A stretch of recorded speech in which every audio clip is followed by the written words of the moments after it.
Hola, espero que hayan descansado. Continuando con nuestra formación de tercer grado de matemáticas, veamos la siguiente presentación.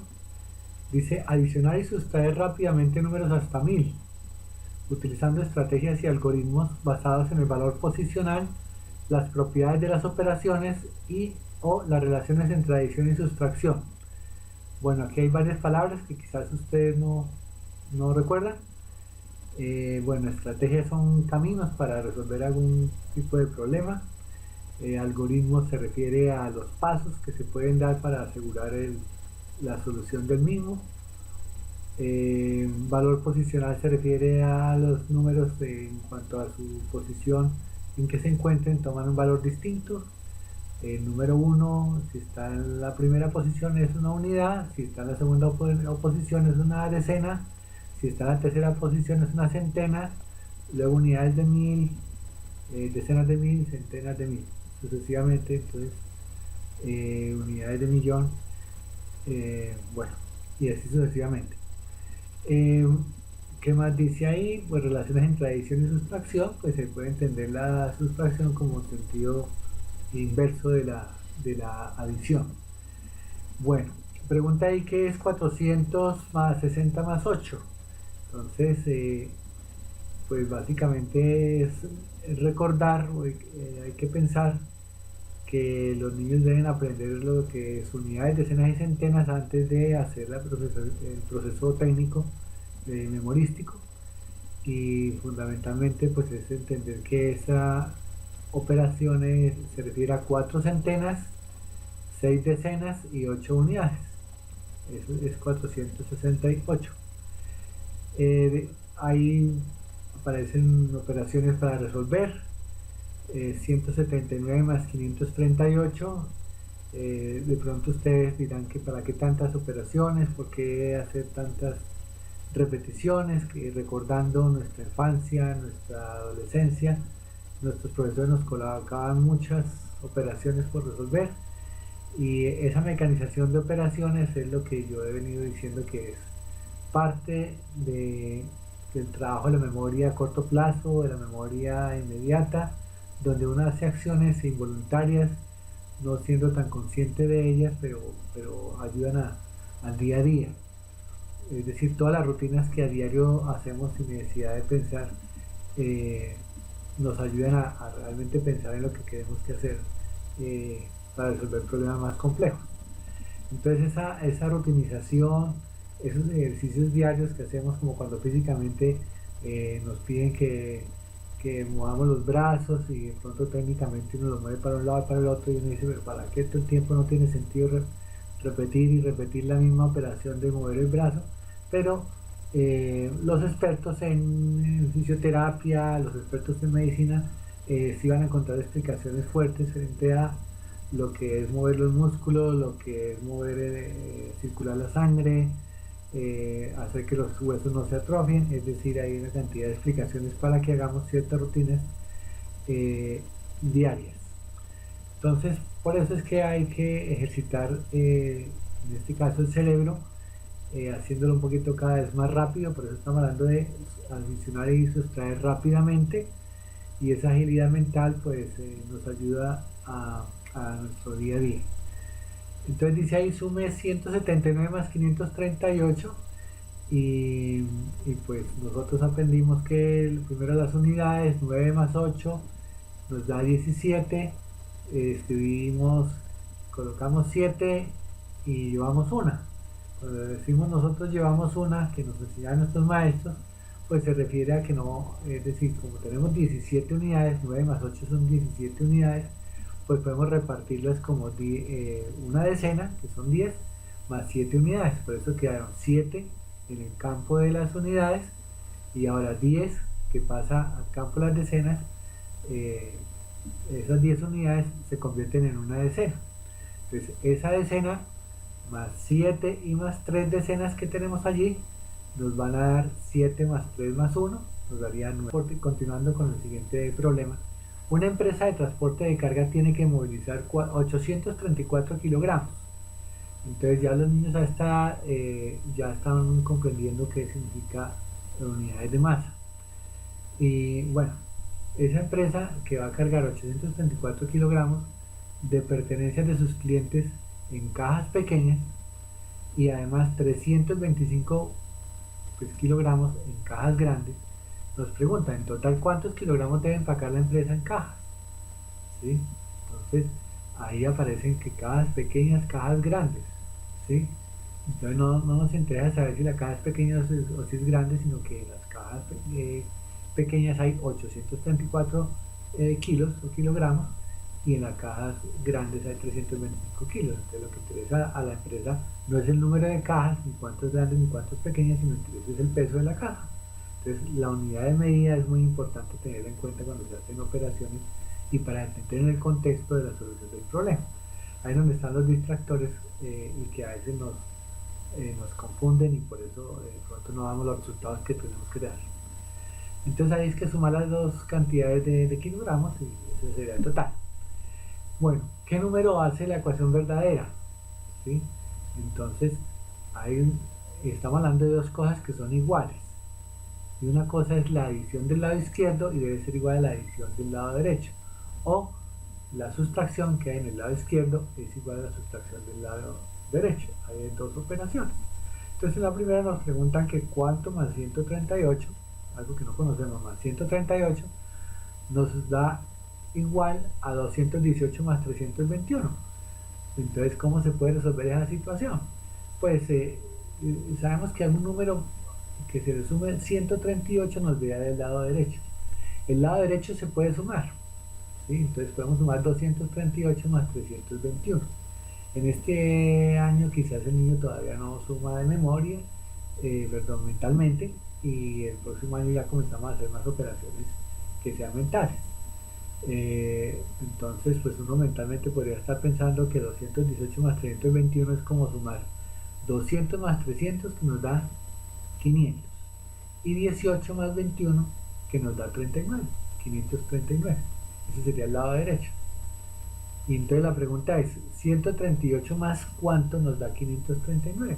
Entonces podemos tener una operación parecida a las que aparecen allá arriba, donde diga que 539 menos 138 será la respuesta que estamos buscando, o sea, una operación como esta que estoy aquí señalando.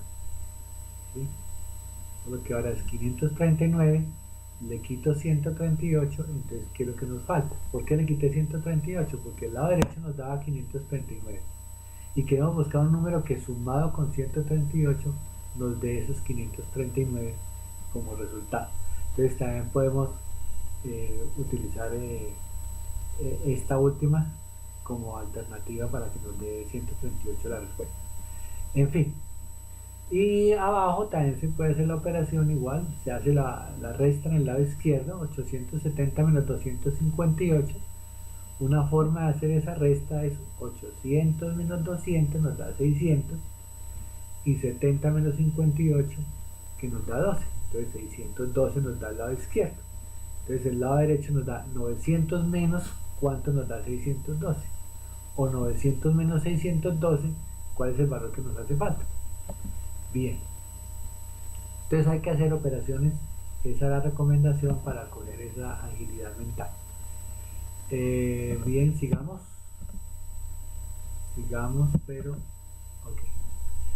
Dice, bueno, continuando con estas operaciones y pensamiento algebraico, dice que complete el patrón. Entonces en la vida, en la naturaleza, en lo que hacemos, en esas cantidades de cosas repetitivas, regulares, esa cantidad de situaciones que uno vive inclusive a diario y repite, eso se pueden llamar patrones, ¿sí?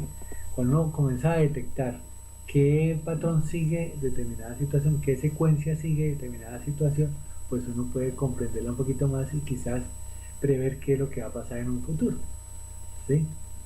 Entonces los patrones son muy importantes porque nos ayudan a comprender la realidad de qué comportamientos hay, inclusive en comportamientos humanos, ¿sí?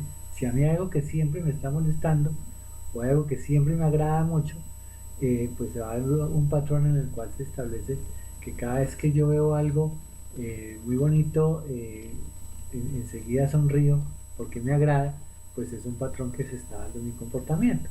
O algo que me disgusta, entonces ahí mi expresión corporal cambia por ese disgusto y entonces hay un patrón que se está repitiendo permanentemente. Bueno, en fin, en relación con otras disciplinas, los patrones siempre estarán dados. Entonces en matemáticas no es la excepción, y en matemáticas, pues la matemática es una forma de representación de la realidad, como les he dicho anteriormente. Y por ejemplo acá, esto que aparece allí, 5 más 3 es igual a, luego 50 más 30 es igual a, entonces está diciendo que complete el patrón. 500 más 300 es igual a, 5000 más 3000 es igual a.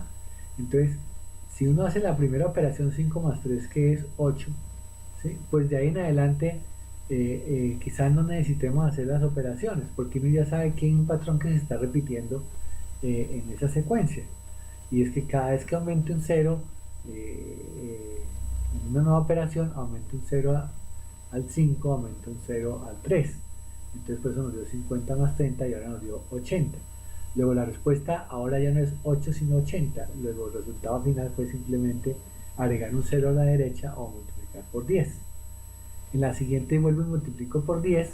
Entonces 500 más 300 nos da 800. Entonces 80 por 10 es 800. La siguiente dará por 10 dará 8000, luego 80.000, luego 800.000, luego 8 millones. Es decir, continúa, ya descubrimos cuál es el patrón que se presenta en esa situación, y que es multiplicar por 10 cada vez que hay una nueva operación respecto a la anterior. Bueno, y en el de abajo pues también hay un patrón, ¿sí? Entonces, ¿cuánto más 8 nos da 17? ¿Cuánto más 80 nos da 170? Entonces se repite el asunto. 9 más 8 es 17 y luego usted agrega múltiplos de 10 o multiplica por 10 la operación anterior. Entonces 9 lo multiplica por 10 da 90, luego multiplica por 10 da 900, luego multiplica por 10 da 9000 y así sucesivamente, y la suma nos va cambiando de 17, 170, 1700, 17000. Bien, entonces eso es lo que significa completar el patrón. Aquí entonces doy un ejemplo corto, breve. Yo los invito a buscar la sucesión de Fibonacci, un matemático de nombre de pila Leonardo de Pisa, que vivió en el siglo XIII. Y pues fundamentalmente lo que les quiero mostrar ahí en esa sucesión de Fibonacci es que él descubrió esa sucesión de números que está allí: 1, luego 2, luego 3, luego 5, 8, 13 y 21. Entonces, ¿qué sigue, qué sigue, qué sigue en la sucesión? Entonces, hay un patrón. Entonces, 1 se repite, ¿cierto? Pero después, ¿qué pasó? A 1 le sumé 1, o sea, le sumé el anterior, y me dio 2. Luego, a 1 le sumé 2 y me dio 3, ¿sí? Ahora continúe haciendo las operaciones de tal manera que al último valor, en este caso que fue 3, súmele el valor anterior y le da 5, ¿sí? A 5 súmele el valor anterior y le da 8. Entonces aquí, a ver si aquí mira, voy en 8. ¿Cómo obtengo el 13? Pues a 8 le sumo el número anterior, que es 5, y me da 13. A 13 le sumo 8 y me da 21, ¿sí? No puedo marcar más, se me perdió. Bueno, entonces así sucesivamente va uno marcando las operaciones, y va continuando con la operación. Entonces ahí aparece 13 más 21 es igual a 34. Entonces, ¿qué seguirá? ¿Sí? ¿Qué seguirá? Entonces 21 más 34, que son los dos últimos números, los sumo. Entonces 21 más 34 me daría 55. ¿Sí? Ese sería el término que sigue, ¿sí? Y luego a 55, ¿qué hago? Le sumo lo anterior, que es 34. 55 más 34 da 89. Luego 89 le sumo 55 y así sucesivamente voy haciendo las operaciones. Al lado derecho de esa gráfica entonces aparece lo siguiente: esta es la representación geométrica de la sucesión de Fibonacci. Entonces, ¿en qué consiste esta representación geométrica, que es una espiral? Si observamos los dos primeros unos, aquí los reemplazamos por unos cuadrados, uno al lado del otro, 1 y 1. Entonces, tenemos dos cuadrados del lado 1. Entonces, ahí creo un nuevo cuadrado con el lado que quedó. Ahora, si es 1 más 1, tengo un lado 2. Entonces, genero un nuevo cuadrado del lado 2. Luego, tengo ese cuadrado del lado 2 más este pedacito que es 1, se me creó un lado llamado de magnitud 3, de cantidad 3.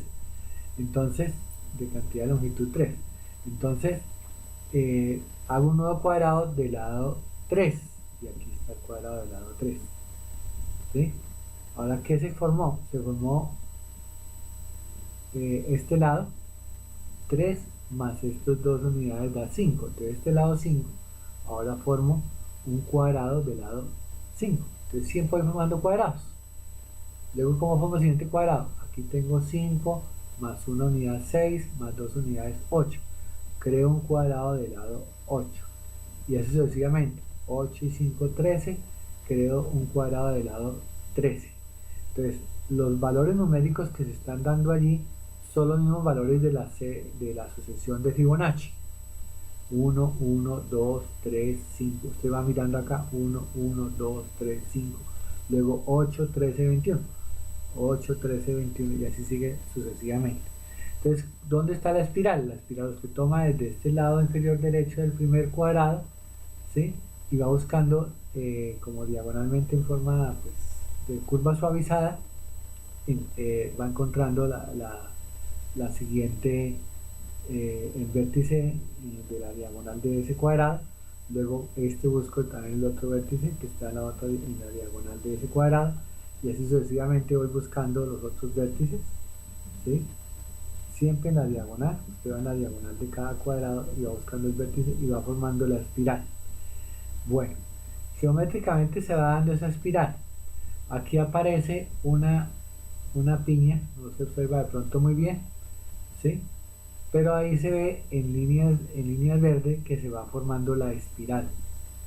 Esa espiral en la vida real, en la vida práctica, conserva los elementos de la sucesión de Fibonacci, conserva todo lo que se ha mostrado geométricamente en esta presentación. Aquí abajo escribí flor del girasol, tiene 55 espirales en un sentido y 89 en el otro, y hay unos girasoles más grandes que también conservan la sucesión de Fibonacci, ¿sí? Entonces, si ustedes observan, ese girasol se puede mirar que hay espirales. Si los voy tomando en el sentido de las manecillas de reloj, se va dando la espiral hacia la derecha, pero también tiene espirales en el sentido contrario a las manecillas del reloj, ¿sí? Entonces esas son las espirales, en un sentido 55 y en el otro lado 89. Esas espirales, aquí no alcanzaba a dar en el ejemplo el 55, que les dije que era 34 más 21 es 55, y que 55 más 34 es 89. Es decir, conservan la proporción de la sucesión de Fibonacci.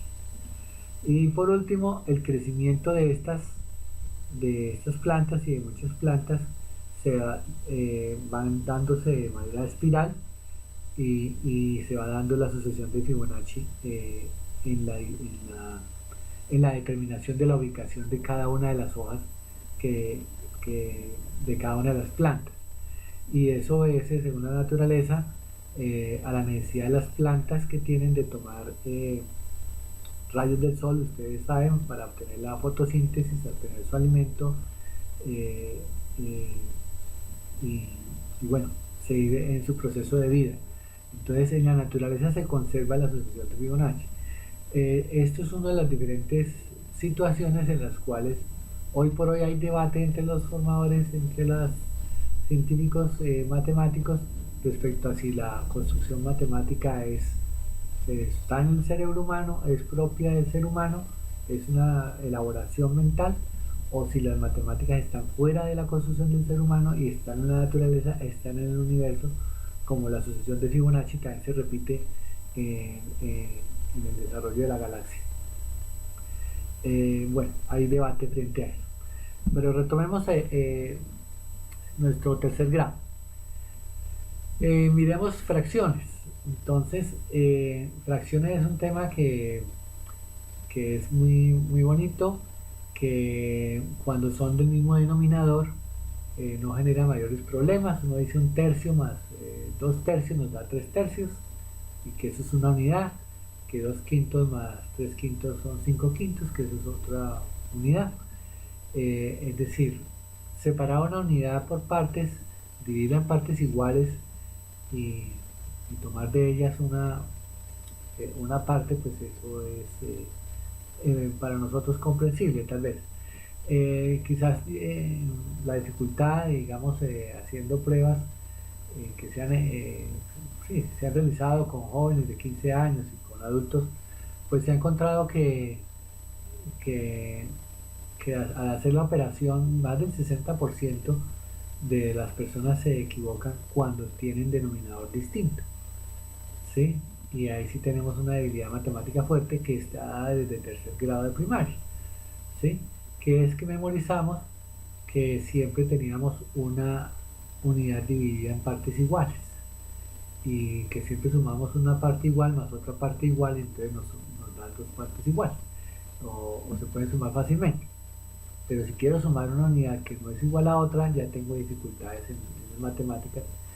Me explico, si uno dice un tercio más un cuarto, entonces posiblemente ya las respuestas de más del 60% de la población son que un tercio más un cuarto son 2 séptimos. Es decir, sumo los numeradores y sumo los denominadores y digo son 2 séptimos y se acaba el problema. Bueno, aquí rápidamente pues eso toca ejercitar, toca dedicarle algún tiempo, pero pues es una recomendación mirar con detenimiento el asunto de la fracción. Vamos a entender la fracción como una relación de cantidad entre una parte y el todo, ¿sí? ¿Qué relación hay entre una parte y el todo? Bueno, entonces es una relación de cantidad. Entonces, ¿cantidad de qué? ¿Sí? Entonces nos preguntamos, ¿cómo así un quinto más 2 cuartos? Pero un quinto de qué y un cuarto de qué, ¿sí? Entonces hay que pensar en una magnitud. Y una magnitud, ahí escribí, es una propiedad de los cuerpos, de los fenómenos o de las relaciones entre ellos. Entonces me explico, una propiedad de los cuerpos puede ser la longitud, ¿sí? Entonces cuando uno dice un tercio de metro, ¿sí? Un cuarto de kilo, un quinto de litro, eso ya son medidas, son magnitudes. Entonces magnitud de longitud se refiere a lo que hemos medido con unidades como el metro, como el centímetro, el decímetro, etcétera, o unidades de masa que utilizamos como el kilo para medir cuánto pesa o cuánto es la masa de de un objeto, de una persona, de algo, ¿sí? El tiempo, ¿sí? El tiempo también se puede medir, el tiempo es una magnitud, ¿sí? Entonces, son características de cosas que se pueden medir, son fenómenos y relaciones que hay entre los fenómenos. Son propiedades de los cuerpos o propiedades de los fenómenos. La intensidad eléctrica también se puede medir, la temperatura, ¿sí? Que se mide en grados Celsius, en grados Kelvin, en grados Fahrenheit.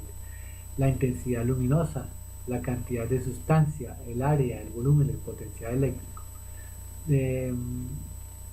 Nosotros, digamos, los que no estamos metidos en el campo de la química, de la física, ¿sí? Posiblemente no reconozcamos unidades de medición respecto a eso y en nuestras vidas no los hemos necesitado, por lo menos para nuestro campo laboral. Pero es necesario conocer que en tercer grado ya los niños deben comenzar a diferenciar entre estas magnitudes con la finalidad de que ellos descubran el mundo en diferentes campos y no se queden solamente con uno de ellos y no se permitan conocer el mundo y conocerse a sí mismos. Entonces, inclusive ya siendo nosotros adultos, este puede ser un buen momento para que nosotros comencemos a revisar qué es lo que nosotros aprendimos de química cuando estábamos en quinto, sexto grado, hoy grado 10º y 11. Porque esa química Y esa física ya la trabajan nuestros niños desde primer grado, de primaria, y ahorita en tercer grado ya los niños y las niñas han manejado un avance en ciencias naturales y en física, han hecho algún avance ya en química, y, y ellos conocen de estas magnitudes, desde luego desde el nivel cero, desde el nivel más básico, más fundamental. Y nosotros quizás pues nos toca empezar otra vez porque ya no nos acordamos nada de eso, pues empezamos desde lo fundamental, pero con la ventaja de que ya tenemos una experiencia, que ya tenemos un conocimiento en otros campos y que hacemos analogías entre unas cosas y otras. Entonces, lo que nosotros aprendemos en un mes, pues va a ser mucho más rápido que lo hacen los niños, a pesar de que los niños aprenden mucho más rápido que nosotros. Nosotros vamos a tener la capacidad de aprender mucho más cosas que ellos y con mejor calidad, con mayor profundidad, dada nuestra experiencia, nuestro amplio conocimiento. Entonces, no desestimemos eso. Bueno, fracción A sobre B, cantidad formada por A partes de tamaño 1 sobre B.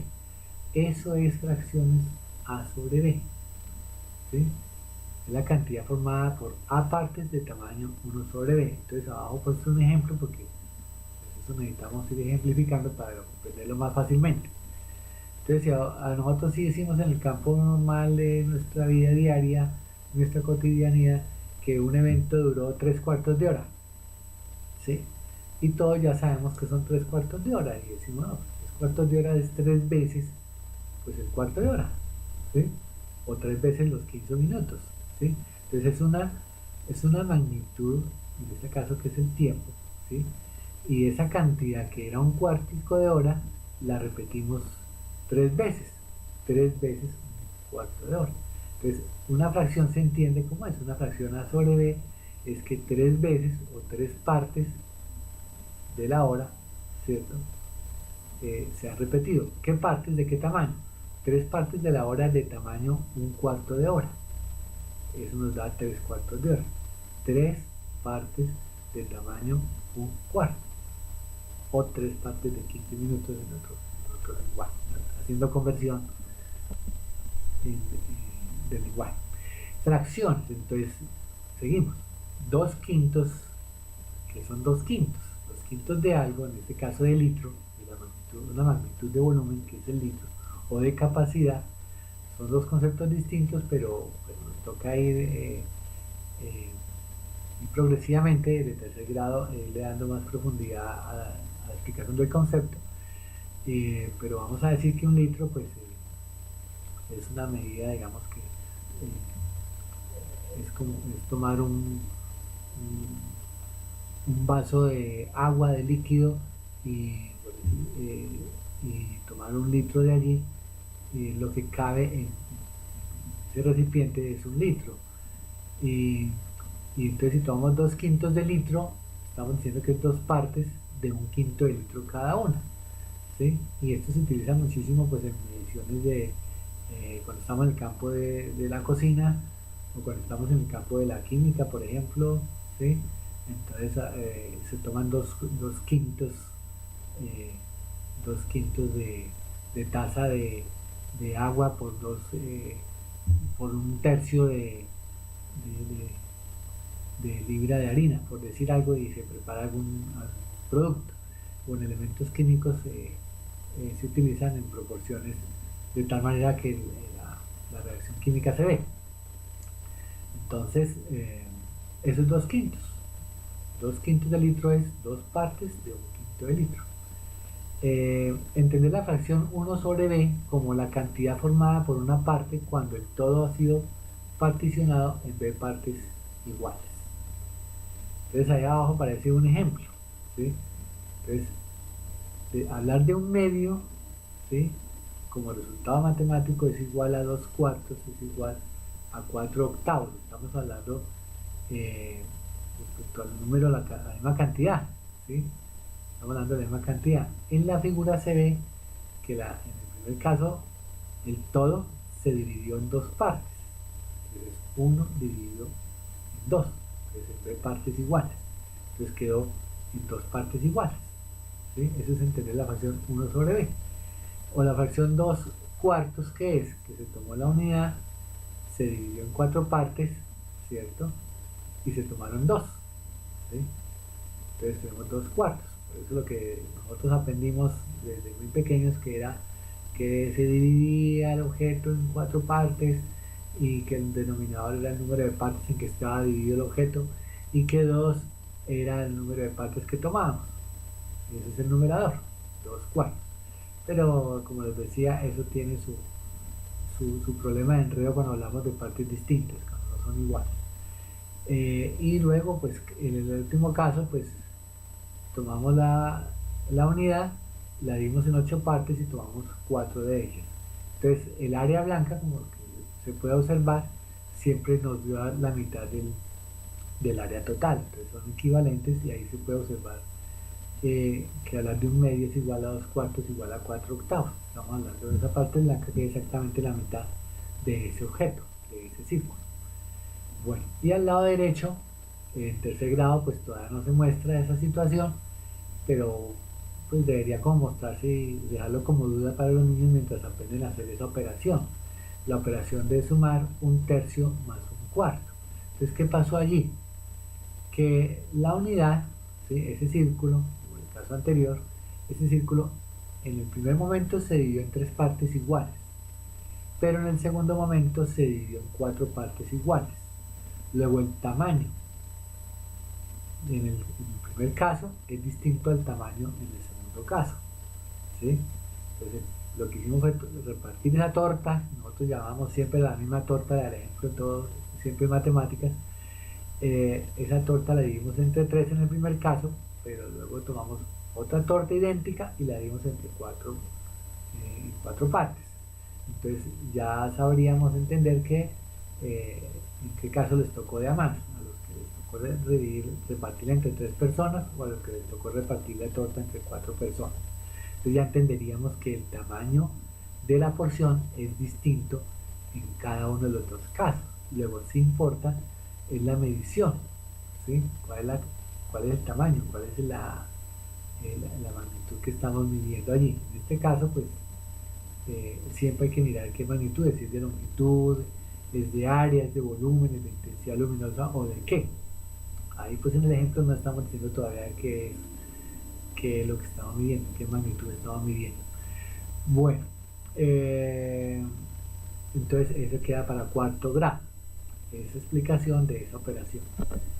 Bueno, visto de otra manera, en una recta de números reales. La recta de números reales ayuda a visualizar los números, todos los números reales, es decir, los naturales, los enteros, los racionales, los irracionales, y que la sumatoria de todos ellos nos va a dar los números reales.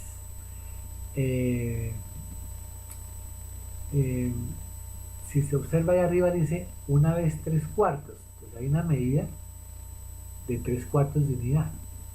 Esa rayita que se llama acá semirrecta, esta semirrecta mide 3 cuartos de unidad, y equivale al número acá 3 cuartos de unidad.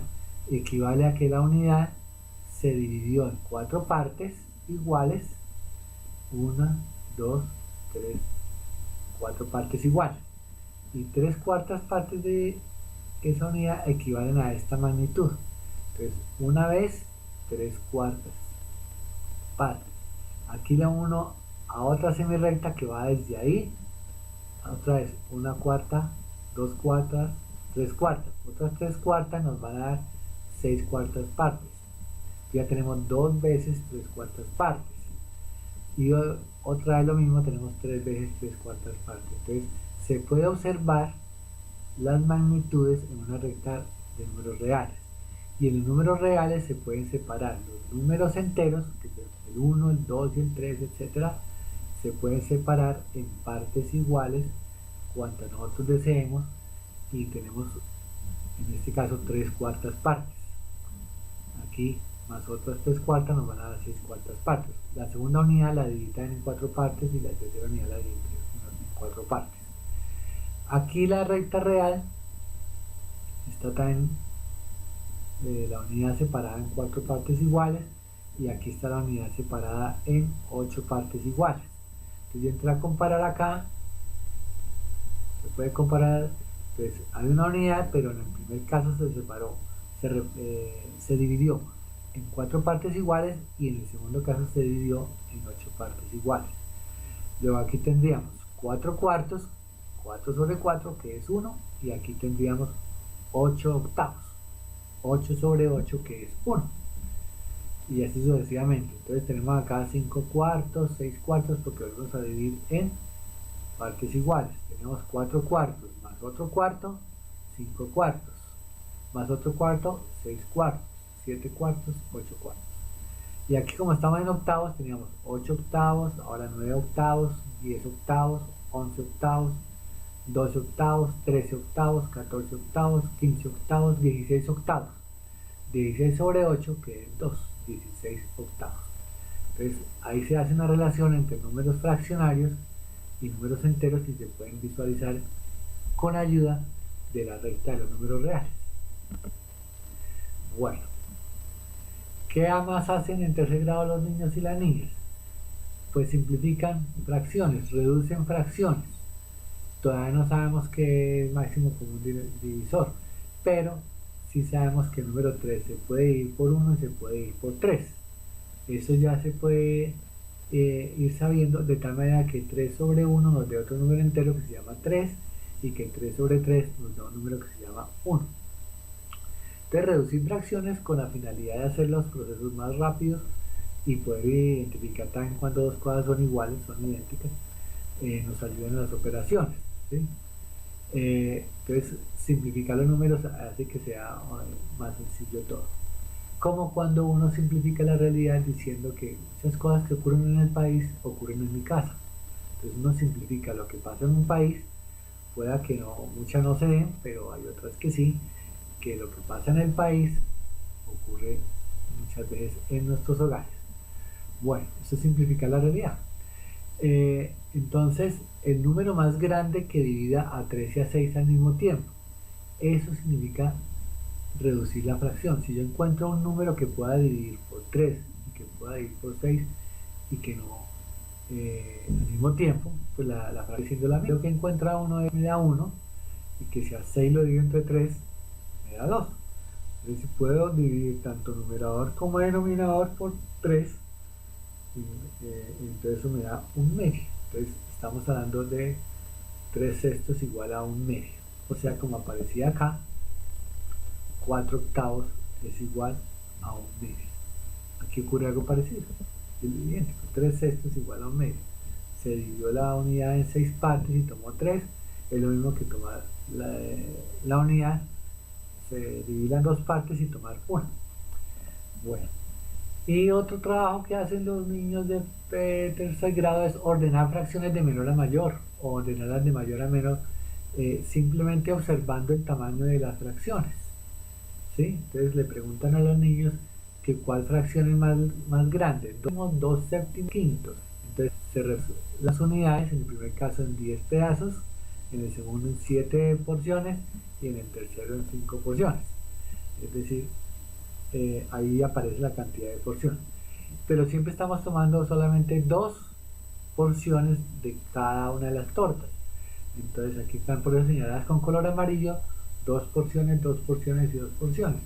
Y visualmente los niños se van dando cuenta que esta porción de 2 décimos es más pequeña que esta de 2 séptimos, y esta a su vez es más pequeña que esta de 2 quintos.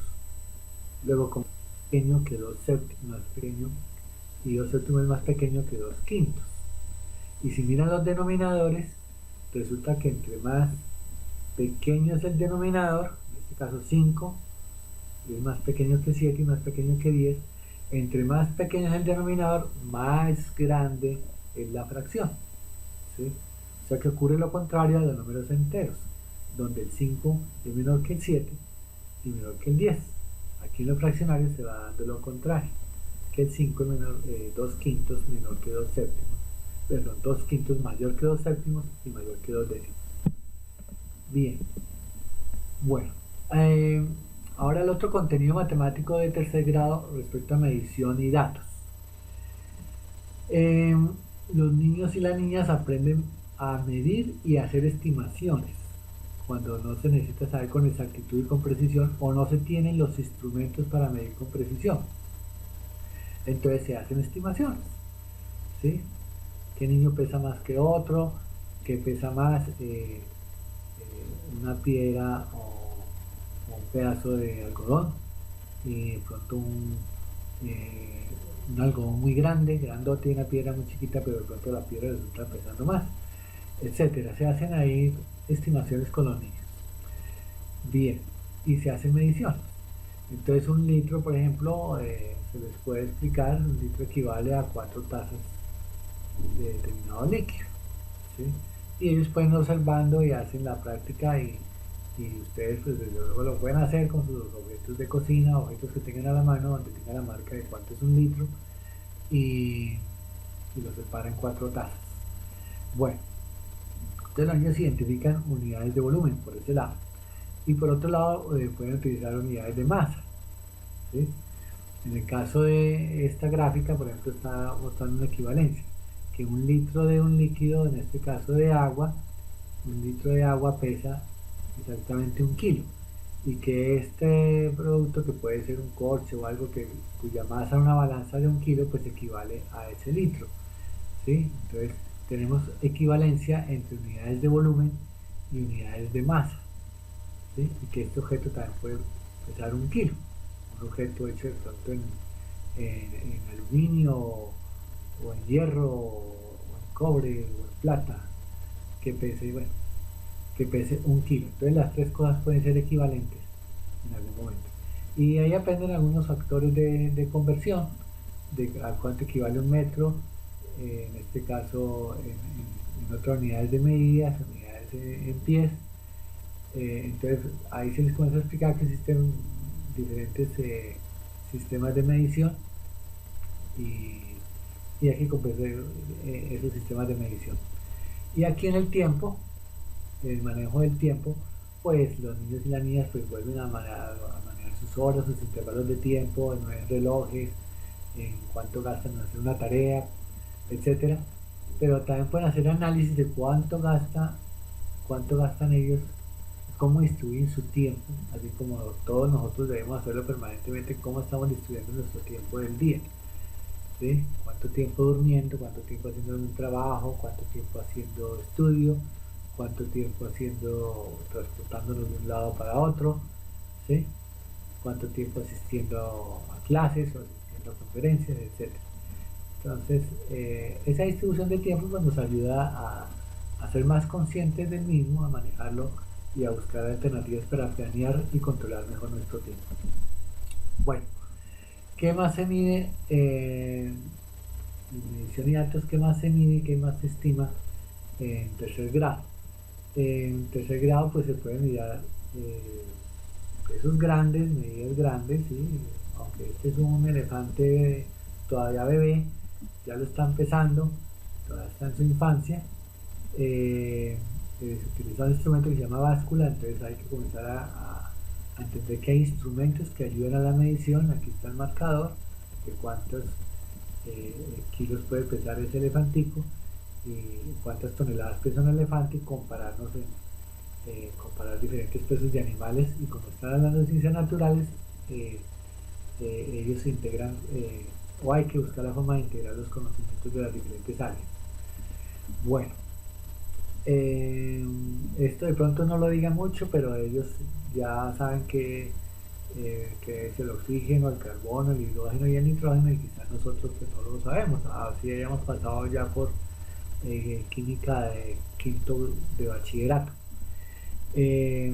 Como después no lo utilizamos para nada, pues posiblemente se nos olvide, pero sí es bueno por lo menos tener en cuenta que sí es importante para las vidas de nosotros, independiente de cuál sea nuestra profesión.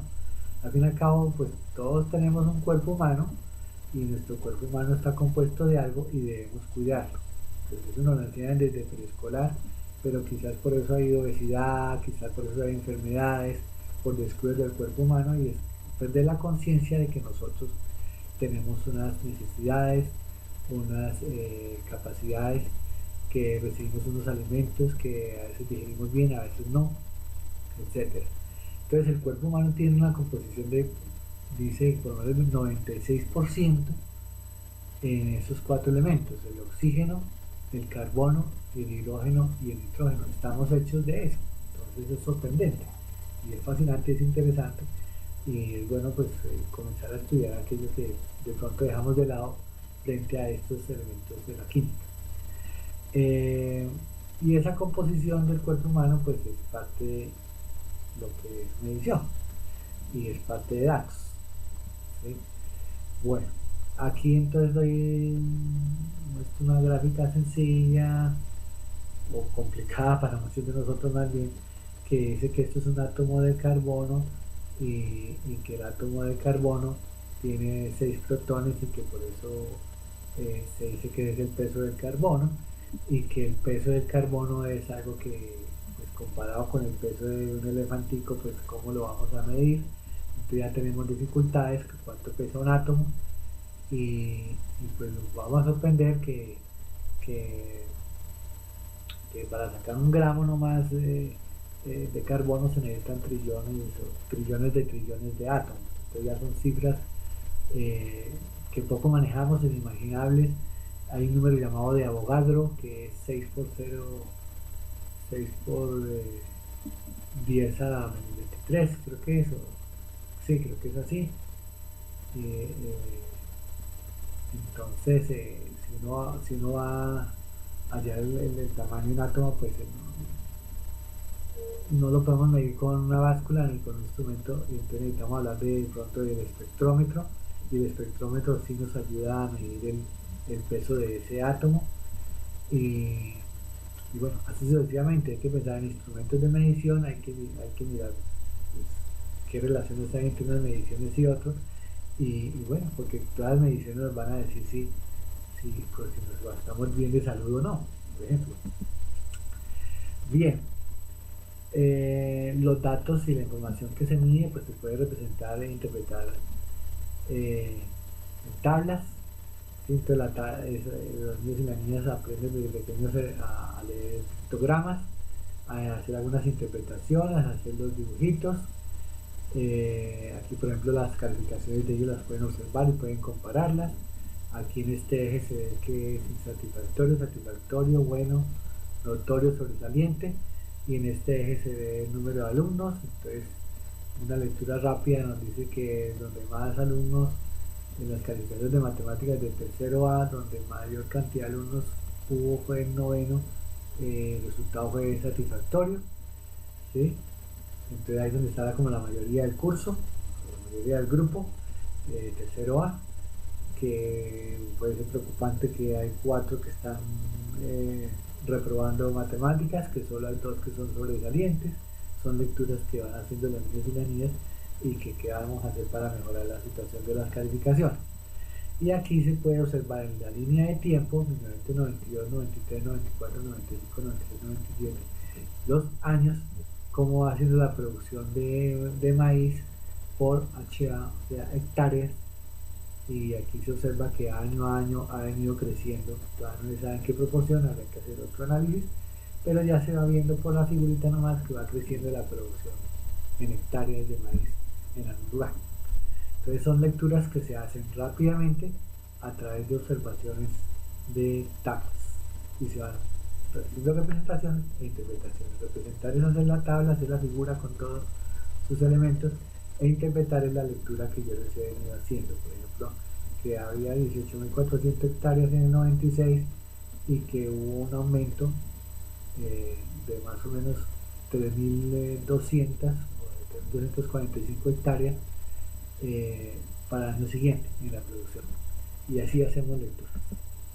Bueno, ¿qué más se hace en tercer grado? Muchas cosas. De ahí el problema de lo que he dicho en otros videos de, bueno, qué tantos contenidos matemáticos se ven, qué tantos contenidos de cada área se ven en un curso. Eso es una cuestión que es un debate, cantidad de contenidos, pero también se tiene en cuenta otra, que es la cantidad de desarrollo de capacidades, de competencias de habilidades, en este caso de los procesos, la comprensión de los procesos matemáticos, los usos de los procesos matemáticos que vienen explicando cada conferencia, son también importantes como los contenidos. Las dos cosas son necesarias, por eso se relacionan y por eso mi interés en reafirmar que es necesario utilizar los diferentes procesos de pensamiento, de razonamiento, de modelación, etcétera, y utilizar los diferentes contenidos. Y pues racionalizar contenidos hasta donde más se pueda y hacer lo mejor que se pueda. Lo cierto es que los años se van retomando y cuando como yo he llamado a estas conferencias diagnóstico, en este caso estoy en diagnóstico de tercero de primaria, es un diagnóstico para nosotros mismos también, saber qué de ahí todavía nos queda o qué debemos retomar, qué debemos recuperar y qué podemos profundizar también. Entonces este diagnóstico nos sirve para ver qué contenidos y qué capacidades tenemos para como resolver problemas con los contenidos o hacer razonamientos o bueno, modelar situaciones con esos contenidos. Entonces, volviendo al asunto, medición y datos, los niños y las niñas miden áreas y perímetros y de pronto pues trabajan con las figuras geométricas que ya van conociendo, con los triángulos, con los cuadrados, normalmente figuras bidimensionales, por ahora en 2 dimensiones. ¿Sí? Entonces se toma una unidad de un cuadrado, una unidad cuadrada, ¿sí? Se dice que una unidad de longitud por una de ancho, una de largo por una de ancho, y el área cerrada por esa unidad de largo por esa unidad de ancho, entonces nos da una unidad cuadrada. Entonces en este caso hay 1, 2, 3, 4, 5, 6, 7 unidades cuadradas. Ese es el área que ocupa este objeto. Y aquí se le pregunta al niño o a la niña, bueno, entonces este objeto, ¿cuántas unidades cuadradas tiene de superficie? Entonces simplemente cuenta los cuadrados y dice, bueno, pues esos son los 7, ocupa la misma área, 7 unidades cuadradas que ocupaba este objeto. Entonces dos objetos diferentes, de diferente forma, pueden ocupar la misma cantidad de superficie, la misma cantidad de área. Esta cuadrícula nos ayuda mucho, ¿sí? Así como desde el primero teníamos esa 10 por 10 de los números hasta 100, aquí esta 10 por 10 nos sirve para llenarlo esto con áreas como las quiera crear los niños, como dada su creatividad, y ustedes lo pueden hacer también. Y hacer figuras sin saber qué superficies tienen. Bueno, aquí por ejemplo se les puede presentar un problema diciendo, bueno, pero ¿cuál tiene más área? ¿Este rectángulo que está aquí parado o este otro? ¿Sí? Está aquí acostado. Entonces la información que de pronto se les puede dar es, supongan que los dos tienen el mismo perímetro. El perímetro se refiere a la suma de las longitudes de los lados. Entonces aquí este tiene 7 centímetros, otra vez más 7, son 14 centímetros, ¿sí? Entonces si este también tiene el mismo perímetro, que es 18 centímetros, entonces, y si tiene un área de 20 centímetros cuadrados, la pregunta es ¿cuál es el perímetro de esta otra? ¿Sí?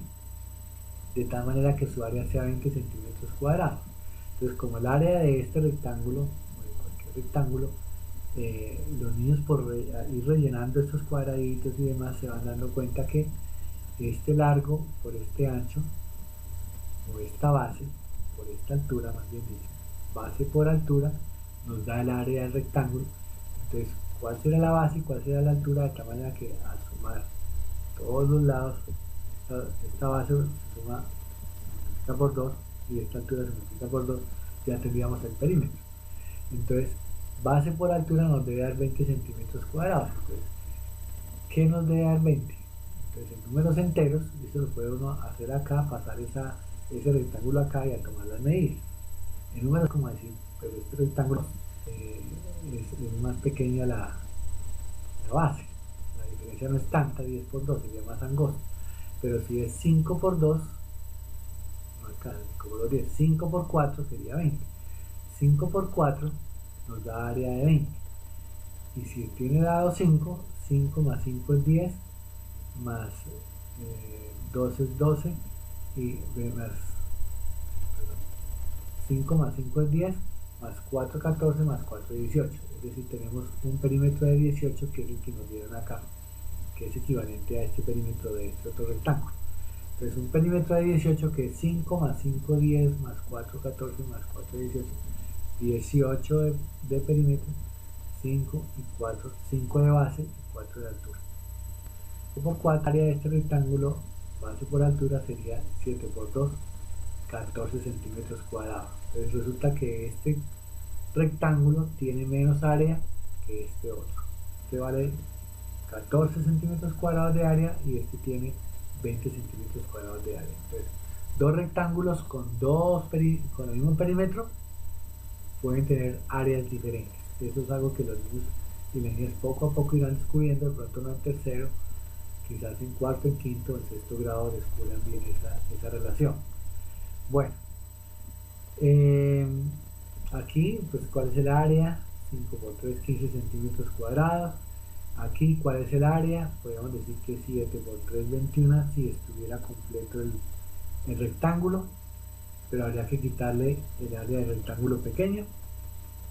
Entonces, por eso están dando las medidas del rectángulo, este rectángulo pequeño, ¿cuánto tendría? Sabiendo la información que está acá, que dice 7 centímetros de base menos estos 4 centímetros, nos va a dar que este lado vale 17 centímetros cuadrados. A la gran área, que era 21, le quitamos 3 centímetros cuadrados, nos da 18 centímetros cuadrados.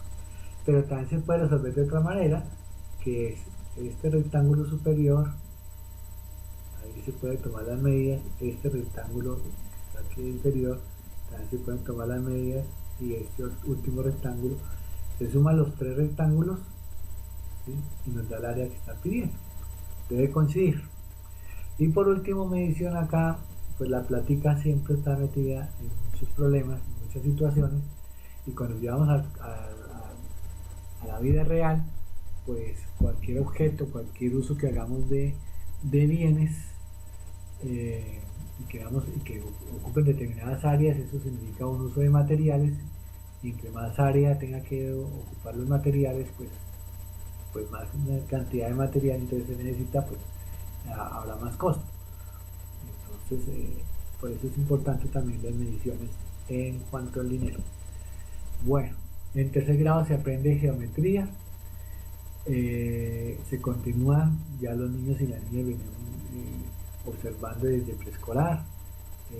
Estas figuras que aparecen allí ya las conocían. Quizás ahorita ya en tercer grado ya reafirma más el concepto de cada una de estas figuras, y comienzan a hacer clasificaciones, comienzan a agruparlas y a ver categorías de figuras. Entonces aquí se observa, por ejemplo, hay una categoría que se llama de rectángulos, y dentro de esa hay cuadrados y los mismos rectángulos. Entonces ahí van a observar los niños y las niñas que el cuadrado es un tipo de rectángulo, porque al fin y al cabo la definición de rectángulo da a entender que es una figura de 4 lados, ¿cierto? Y que son paralelos entre sí,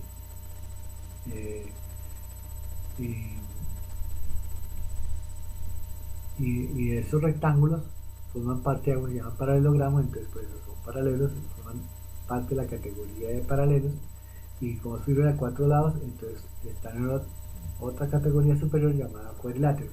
Entonces este cuadro sinóptico van a entender las categorías de los objetos y donde lo vamos clasificando.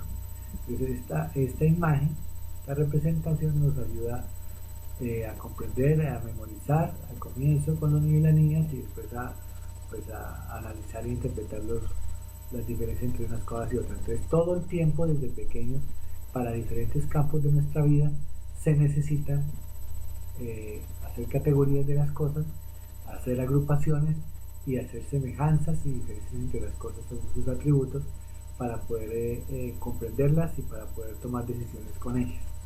Entonces ahí queda de mensaje la importancia que tiene para todos nosotros hacer esos análisis de los objetos. Bueno, los rombos, el rombo y romboide, pues se ve entonces que los ángulos ya no, es decir, ya no se forman rectángulos, no hay ángulos rectos, ¿sí?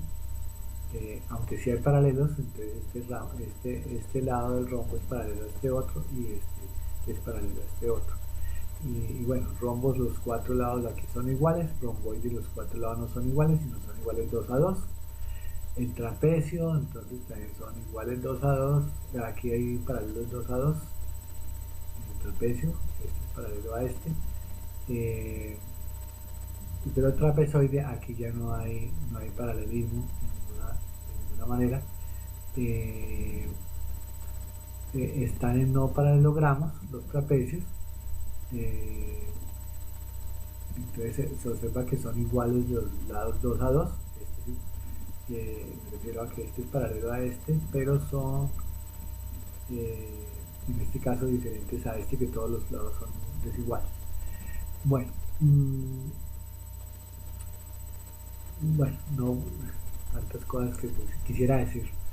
Bueno, aquí hay figuras que van, las figuras geométricas, pues para encerrarlas, ya conformar áreas, pues ya no pueden ser ni de uno ni dos lados. Uno es una longitud y dos lados no alcanza a cerrarse, entonces no tenemos un área. Entonces en geometría hablamos de áreas de figuras, digamos, en dos dimensiones, ¿cierto? De tres lados en adelante. Entonces los niños y las niñas comienzan a descubrir, aunque ya, como les decía, ya manejan algunos, como los triángulos y los cuadrados, y ya conocen algunos nombres en diferentes dimensiones, ya aquí van dando nombres precisos y van comprendiendo lo que son los polígonos. Polígonos, poli, que significa varios, gono, que significa lados, entonces varios lados. Entonces 3 lados, 4 lados, 5 lados, 6 lados, 7 lados, 8 lados, 9 lados, 10 lados, 11 lados, 12 lados. Y se llaman triángulo, cuadrado, pentágono, hexágono, heptágono, octógono, octágono también, eneágono, nonágono, decágono, endecágono, dodecágono. Bien, y figuras en tres dimensiones, los niños y las niñas ya desde preescolar primerito ya las han podido manipular, pero ya comienzan a comprender un poquitico más, hacen análisis de los lados que tiene la figura, el tetraedro, ¿sí? Que tiene base tetra, base 4, una base que es un cuadrilátero, y bueno, y aquí se van observando las caras que son formas de triángulo. O sea, cada una de las caras son estos polígonos que están dados acá, están representados en las caras de esta figura. Un cubo pues está conformado por cuadrados, 6 cuadrados,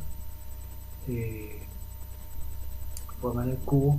Aquí está un octoedro, figuras que se llaman poliedros en general, puede llamar tetraedro, este es un hexaedro, un cubo, octaedro, dodecaedro y cosaedro, que es de 20 lados. Entonces, si ustedes ven los lados, aquí en este caso, este dodecaedro, los lados forman unos pentágonos, y bueno, ahí van comenzando a descubrir figuras. Bueno, entender que las figuras en diferentes categorías pueden compartir atributos y que los atributos compartidos pueden definir una categoría superior. Entonces es lo mismo que estábamos diciendo anteriormente, las categorías. Aquí lo que estoy mostrando es que con esas figuras geométricas se pueden ver realidades o se pueden hacer representaciones de la realidad, ¿sí? Entonces, pues esto se utiliza mucho para el diseño, pero también vamos observando áreas que ocupan, qué figuras geométricas se utilizan. Aquí se ve que muchos triángulos, ¿sí? Por todos lados, eh, en fin. Y aquí esta figura, pues aquí se puede obtener el área, dividiéndola de tal manera que uno encuentre como los rectángulos, los cuadrados, los triángulos, donde uno pueda mirar. Como ya sabemos que es una unidad cuadrada, pues podemos saber cuántas unidades cuadradas de área ocupa esa figura. Y bueno, crear figuras todas las que queramos y determinar sus superficies, el valor de la superficie. Figuras de la naturaleza que se parecen y se pueden representar. Esto se puede representar como una estrella de 5 picos. Esto se puede representar como un pentágono, ¿sí? Ahí le sobra un poquitico de área y se ve, ¿sí? Pero más o menos se puede estimar el área que ocupa esa figura. Aquí también se puede ver con los niños y las niñas y con todas las personas, y todos, si nosotros queremos hacer nuestra propia casa, pues saber cuánta cantidad necesitamos de ladrillos para completar el techo, pues eso es un problema de dinero importante y ahí pues la matemática y la geometría pueden ayudar a comprender el problema y a calcular lo que necesitamos averiguar. Y bueno, y se pueden hacer techos de diversas maneras y ser creativos dado que ya conocemos las figuras geométricas. Aquí aparecen otras figuras que se utilizan mucho. Cualquier aparato que uno tiene por ahí en la casa necesita tornillos, necesita tuercas, que esas tuercas, esta parece como un hexágono, la forma de la base es hexagonal, ¿sí?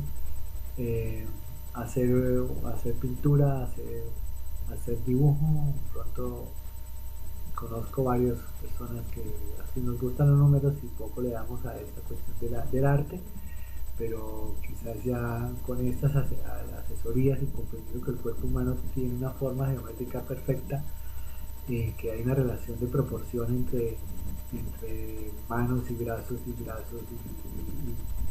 y antebrazos y, y bueno, todas las porciones de la cara hay proporciones, hay relaciones, y que estas figuras geométricas acá, estos círculos, estas líneas de longitud, estos triángulos que se ven abajo, estos círculos, etcétera, todos ellos son la figura. Y bueno, y la geometría también se puede representar para cualquier otro campo de actuación de las personas. En este caso aquí en la medicina, en la biología, se puede ver que esto es un vaso sanguíneo, entonces vamos a suponer que esto es una vena, y entonces es bueno saber que las venas son como unos tubos, como unos cilindros, y que dentro de esos tubos pasan todos nuestros nutrientes. Y aquí están nuestros glóbulos rojos que tienen oxígeno, que llevan y transportan para todo el cuerpo humano y nos dan la vida, nos ayudan a pues, tantas cosas que tenemos que nos ayudan a vivir en nuestro cuerpo humano, pero que son esenciales para nuestra vida: tener una buena cantidad de glóbulos blancos o tener una buena cantidad de glóbulos rojos y blancos. Eso nos ayuda a las defensas, ¿sí?, del organismo, y etcétera, y tienen formas. Entonces ahí se va viendo cómo la geometría a través de sus formas pueden ayudar a explicar una realidad. Entonces es comenzar a que nosotros demos el uso a esa geometría y a todo lo que es cálculo matemático para que sea más interesante. En síntesis, ya para terminar, los contenidos matemáticos se pueden articular e integrar dentro de las mismas matemáticas y fuera de ellas con otras disciplinas. Entonces, articular dentro de la matemática lo numérico, lo métrico, los datos, la geometría, ¿sí?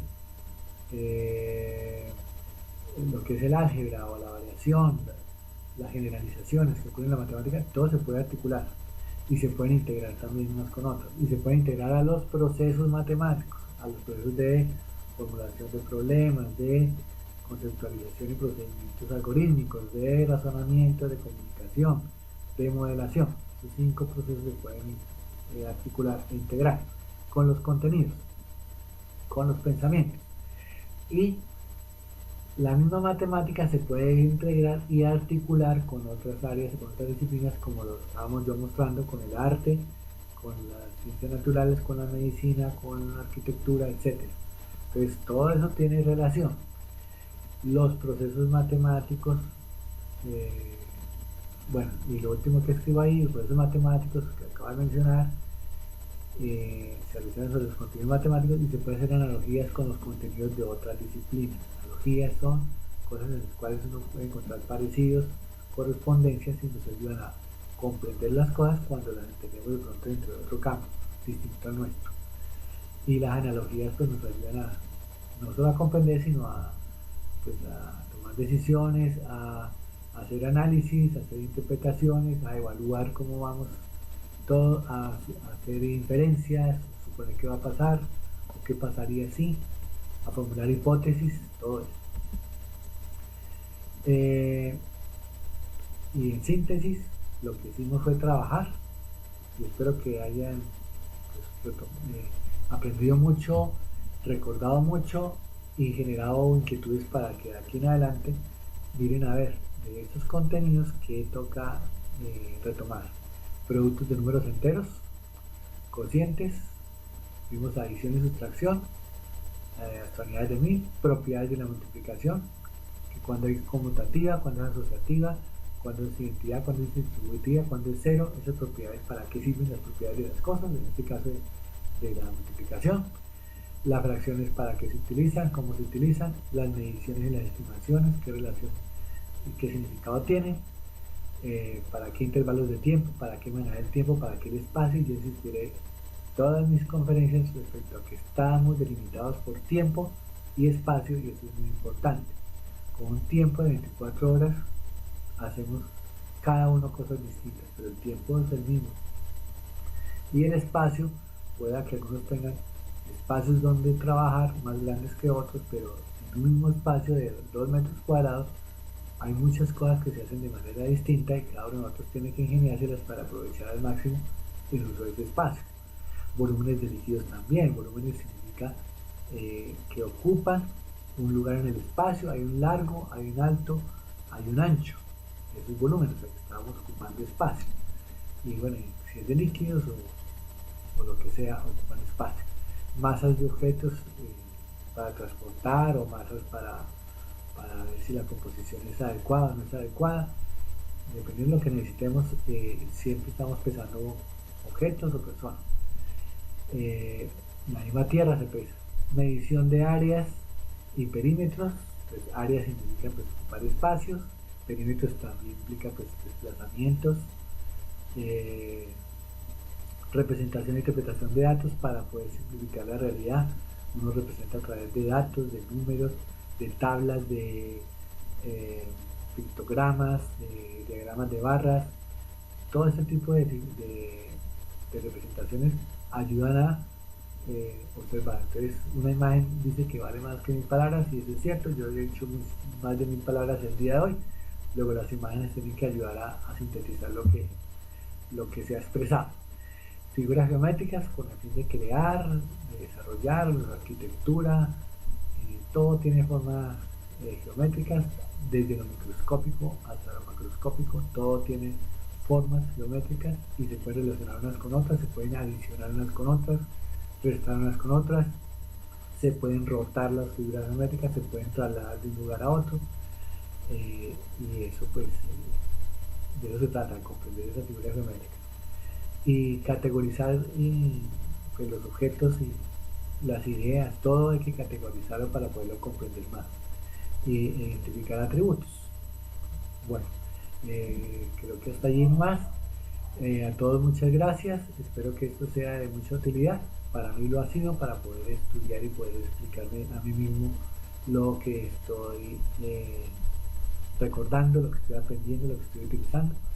Pueden consultarme, entrar a la página web que allí aparece, diegoferreira68.wix.com/prácticas educativas, y con mucho gusto pues seguimos interactuando.